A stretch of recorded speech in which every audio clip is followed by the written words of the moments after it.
William, we are back and you're still ugly. How you doing? Me and my ugly self is doing well.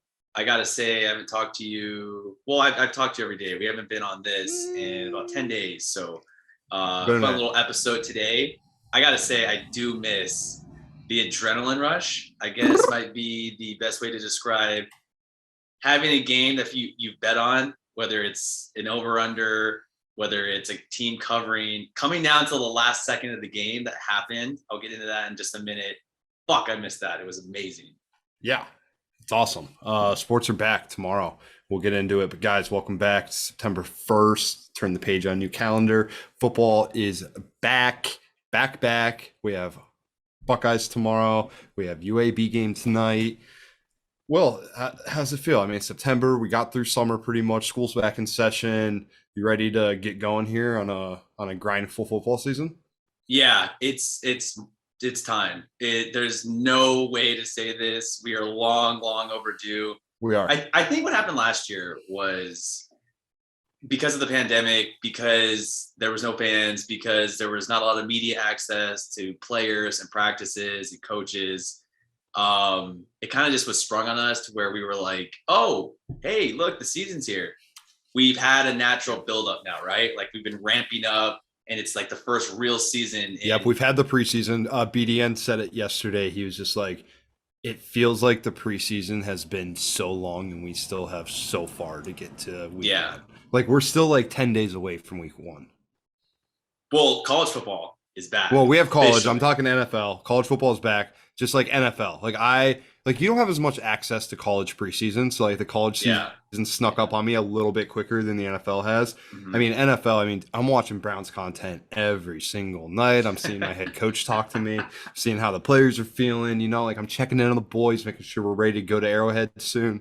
But yeah, no, college, I'm excited. I'm very excited. So let's start there. Ohio State travels to Minnesota tomorrow night. We are going to be 14-point road favorites, 7-point favorites in the first half. Over-under set at 62.5. CJ Stroud will be making his Ohio State debut as the starting quarterback. I am excited to see number 7 sling the rock around. We have the best wide receiver room in the entire country, led by Garrett Wilson and Chris Olave. Defensive line should be really good again. DBs are going to be good. Seven Banks will lead that room for sure. Offensive line, I think there's All-Americans. I mean, such a cool name. Such a cool name. It's the best name in the country. And he's number 7, obviously, so it works. Backfield's going to be led by 5-star recruit Trey Henderson and then Master Teague, who will be returning, so we should have a really good backfield. Will, are you ready to see all this money through my Ohio State Buckeyes?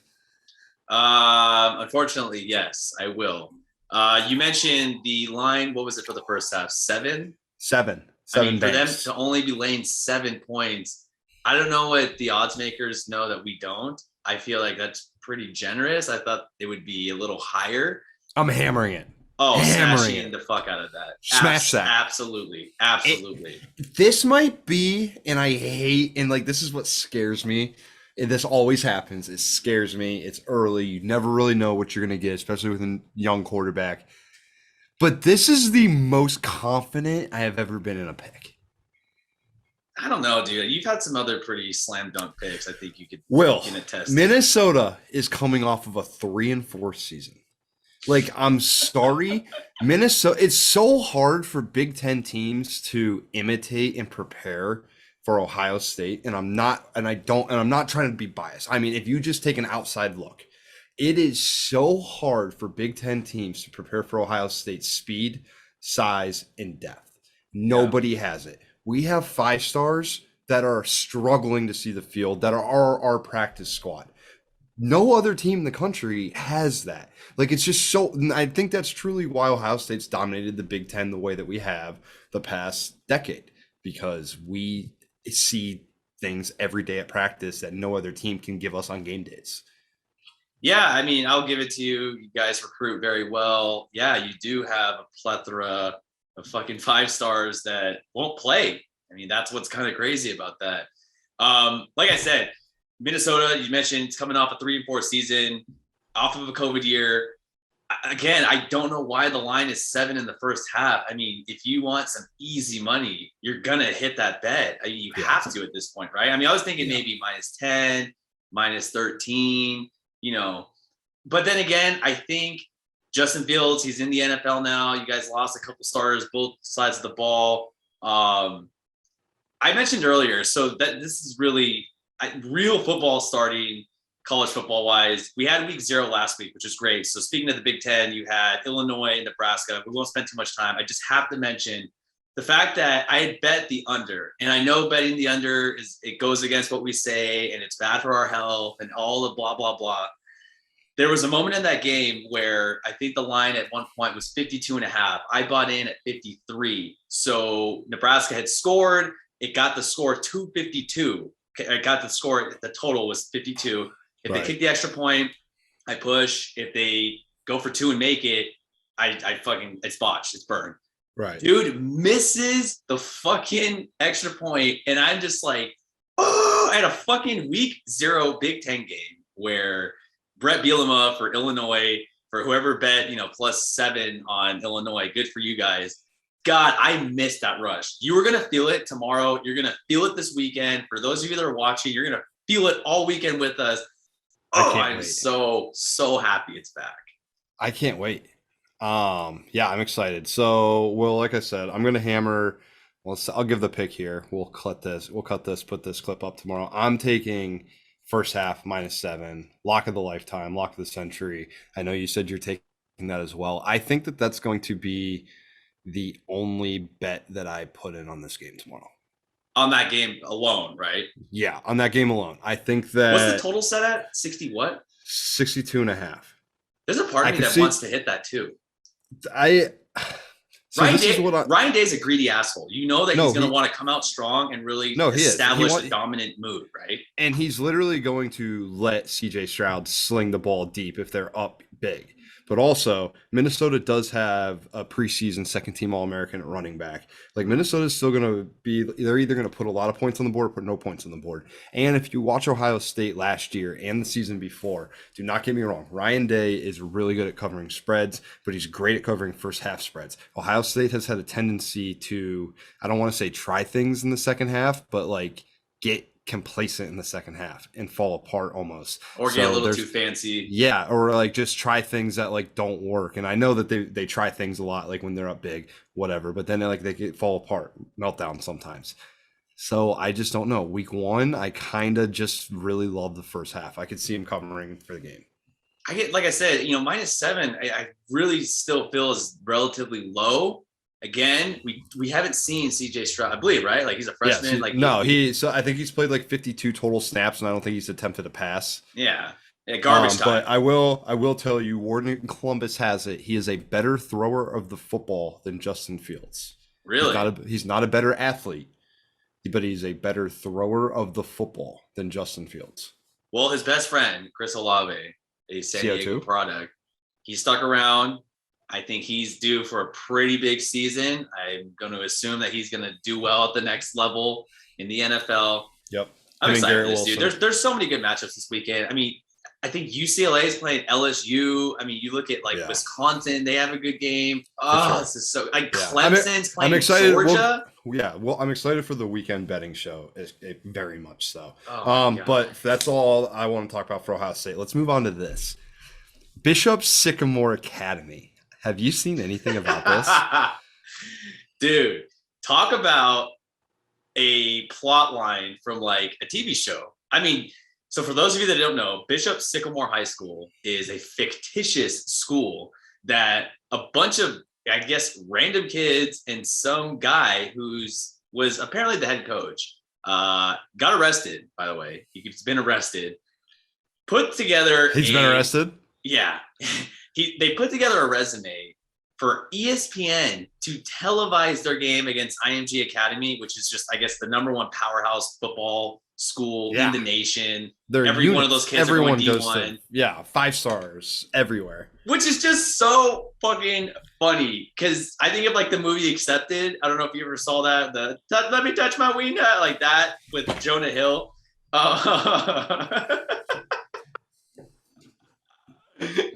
I Ask me about my wiener. Yeah, that movie. It was a made-up college. Well, this is a made-up high school. I mean, only ESPN. And then ESPN has the nerve to be pissed at is that your light that's falling over? Oh yeah. I don't know what happened. We're good. Finish. Continue. I wasn't disturbing. Yeah, we're just gonna let that roll. We're gonna keep it rolling. No, Bishop Sycamore is fucking hilarious because it's a fake school that finessed ESPN. What looks worse? The fact that Bishop Sycamore got their asses beat, or how stupid ESPN looks for fucking falling for that. So I have inside information here that I haven't talked to you about yet. I have two friends. Shout out Anthony Marling, Mike Moline, who are videographers in Columbus, Ohio. That this team, when they first came to Columbus, they were COF Academy. Mike and Anthony were contracted. So have you seen the articles how ESPN was like players were under the understanding like they were going to be on Netflix and this was like yeah, and they had reported Division I offers for some of their best players. So I asked them if they would come on and talk to us.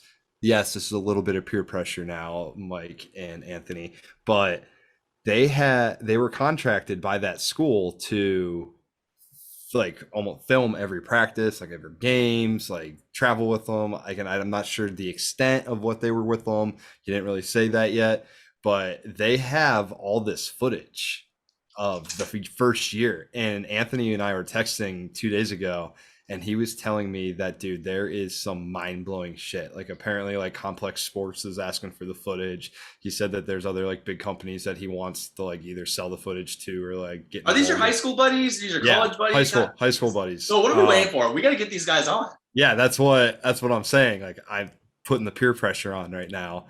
Let's make it happen soon. Let's get the inside information. But yeah, so I have like they know like some shit about this. Well, outside of that, I mean, honestly, your opinion, like you have to find this fucking hilarious. Like this is so funny. Where is so it's funny. 2021. Like if this was 2005, maybe 1993, 1987, sure, why not? Like you can finesse the fuck out of this. 2021, and during COVID, it was are there tests? Aren't there like evaluations? It was funny. The funniest thing is how they claim to be like a school, but there's literally not a single thing of schooling going on. Like if you're these kids' parents, it's like, hey, how's school today, honey? And like, can you imagine just being the kid being like, oh, it was great, mom? Like, no, there was what was one kid? There was an ex-player that said it's kind of sad. That said they had to like rob Walmarts and Kroger's because they didn't have money to eat food. Like they would have to go and hustle the streets. I would never stay. How did these kids stay? Plus your team's ass cheeks.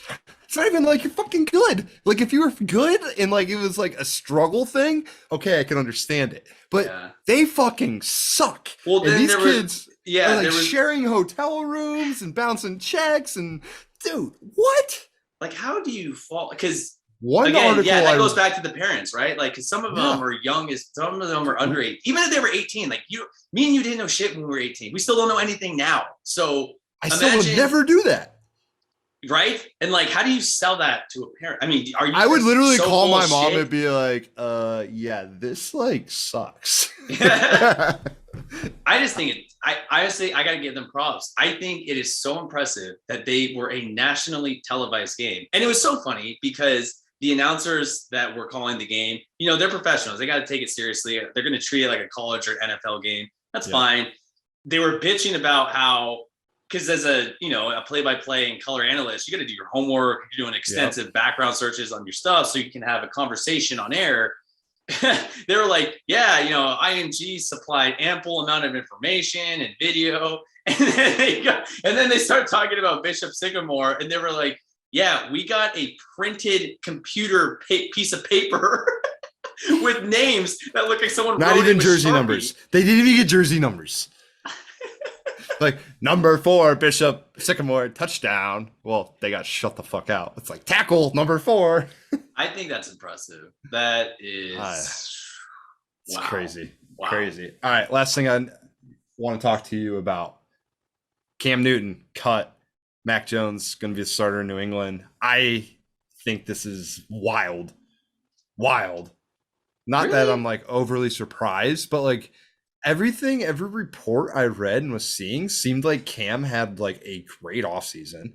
Like he looked good. Like Mac didn't get any reps with the ones. And then all of a sudden it's just like last day of camp. Hey Cam, thanks for all the work you did, buddy, but we're gonna go with Mac. You know, other than seeing this just constantly on my timeline the last few days, the first take peoples of the world, how it's like Cam, and then they do the font where it's like Mac, they do it backwards all in one word. I'm glad that's over. That was played out and burnt out way too much. Dale, I think this is a perfect example of Bill Belichick, who it seemed like he took a year off. He had to adjust to a roster with a bunch of sit-outs because of COVID. Now that they're all back, I think New England's probably going to be good. We talked about it in our AFC episode. Bill Belichick is still cutthroat. I think we just forgot how savage he was and was just like, and not to get into the whole vaccination thing and how he's not vaccinated and had, took an appointment. I think he followed the rules, honestly. I think it was just bad timing. I think there was a lack of communication. And I just feel like at this point, even though how hard Bill Belichick has been his entire life, he is older now. I think he's like 70 or he's turning 71. He does not have the time for it. I don't think he wanted to think about this. He didn't want to have it as an option. It was just like, hey, man, I've cut other players before. Chandler Jones, Lawyer Malloy, Richard Seymour, Cam Newton. What have you done for us? Nothing much. Yeah, no, absolutely. I personally was blindsided by it. I completely get it. I'm just blindsided by it. I have been thinking long and hard about it, and I don't know if there's another current opportunity for Cam Newton in the NFL. Yeah, it's sad, and I actually like Cam. I don't think he's done anything really bad. He should have jumped on the ball in the Super Bowl. I mean, that's been said about 10 million times. But I kind of can see where you're coming from, man. Maybe Houston, because Deshaun Watson is somehow going to get paid to just masturbate at home and not do anything. That's a whole separate headline, right? I mean, where does Cam go? And I think Houston would rather lose games and draft a quarterback than sign Cam. But like, why would you not want to sign Cam? Like, I think Cam gets his bad look. I know what you're saying. I think that if I had to, okay, let's do this. One team that you could see him signing with, I'm gonna say Dallas for the rest of this year. Backup Dak. Good situation for Dallas. Bring him in on a minimum. That you don't know what's happening with Dak if his arm, so maybe. I mean, I would go. I think I just stick with my guns and go Houston. Tyrod Taylor's there now. I think Blake Bortles is backup. The boat. The boat, yeah, exactly. It's tough, man, because he's going to be incentivized, a certain amount of money. He's a vested veteran. I mean, look what he's accomplished in the league at this point in his career. I don't think he wants to be a backup, because he could really go to any team. He could go to any team he wants. But no, he could. Given his stature, given his status, he doesn't want to do that. And he had to work back from shoulder surgery and all that shit. And he's like, look, man, I just played under Bill Belichick last year. I'm not going to say I was blindsided. I thought at some point, I thought he was going to start the first game, to be honest. I was like, they're playing the Miami Dolphins, divisional game. Miami's typically had the number for New England, even with Tom Brady and Gronk and all those really good teams. They're a super tough divisional opponent. I was like, maybe roll them out, let Mac go. And since 1993 with Drew Bledsoe, I mean, the Patriots have never started a rookie QB. Everyone forgets that Brady was like a second-year player when he finally started playing. I mean, that's crazy. Crazy. No, I'm excited to watch it. I'm also very excited to bet this weekend with you. I am excited to watch Ohio State tomorrow. Guys, Will and I will hopefully be back Friday to give you some weekend picks for Saturday. And then the following week, we will be back with NFL. NFC preview as well. NFC preview as well. Yep. And MLB is starting to heat up. Will the Padres make the playoffs? We'll see. Oh, you're being so coy right now. You've been talking so much shit to me. I've been telling you straight facts and only facts. You've been talking so much shit. I've been saying this since April. It's not shit if it's true. It's not over yet. It's not over yet. I've been telling you this, but I also told you a World Series is not won in fucking April when you wouldn't shut the fuck up about anything that happened with the San Diego Padres. So now you're eating some humble pie. Trust me, I've been there before. I know exactly what you went through this year. Hey man, and are currently going through. It's still really good. I have a side of ice cream with it, some milk, delicious. But we still got a whole month. September's here though. We do. Very stoked for September. This is a fantastic month. We got Labor Day coming up. We got one of the best 3 sports months of the year. Oh yeah. No, I'm super stoked. Glad Let's go. Back.